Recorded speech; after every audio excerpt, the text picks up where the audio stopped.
8 మంది పార్లమెంట్ సభ్యులు గెలిచినటువంటి తెలంగాణ సమాజానికి సెల్యూట్ పేరిట కృతజ్ఞతలు, అభివందనాలు, శుభాకాంక్షలు తెలియజేస్తూ ఏమి మారాను అంటే 7 నెలలలో ఒక రంగు 3 రంగులుగా మారాను, 3 రంగులు మళ్ళీ ఒక రంగుగా మారుచుండేను. అంతకు మించి రేవంత్ రెడ్డి గారి పాలనలో గులాబీ రంగు 3 వర్ణాలు అయింది, అప్పుడు 3 వర్ణాలు గులాబీ రంగు అయింది.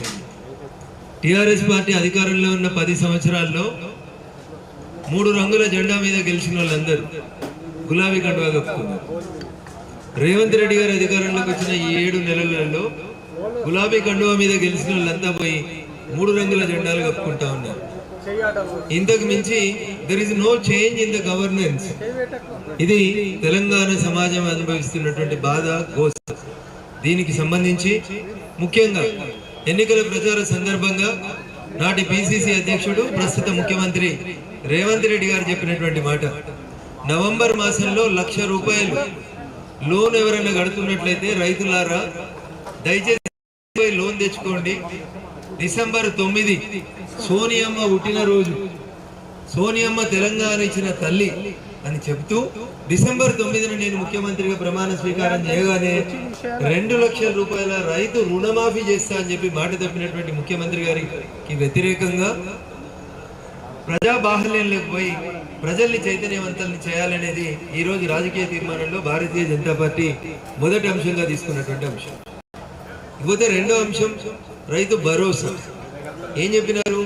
10,000 సరిపోతలేవు, మీరు ఇప్పుడు తీసుకున్నట్లయితే 10,000 వస్తాయి, డిసెంబర్ 9 తర్వాత అయితే మీకు ఎకరానికి 15,000 ఇస్తాం ఏడాదికి అని చెప్పింది.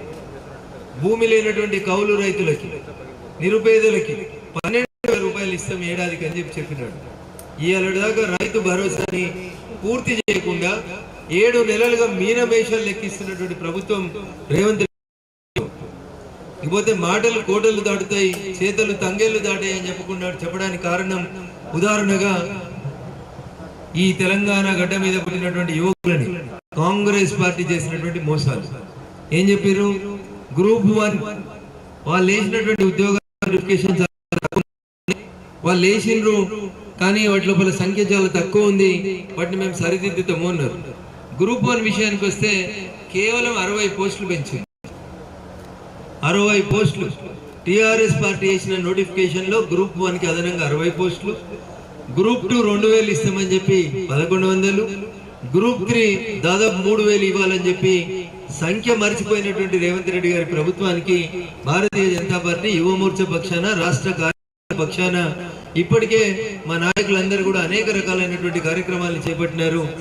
ఆ యువతకి ఎవరైతే ఈరోజు డిఎస్సి వాయిదా వేయాలని అడిగితే ఉస్మానియాలో కంచెలేసి కొడుతున్నారో ఆ నిరుద్యోగ యువతకి జనతా పార్టీ అండగా భరోసాగా ఉంటుందని చెప్పి ఈ సందర్భంగా విలువ ఎగ్జామ్ కి మధ్యలో ఉండాల్సిన గ్యాప్ తెలుస్తుంది.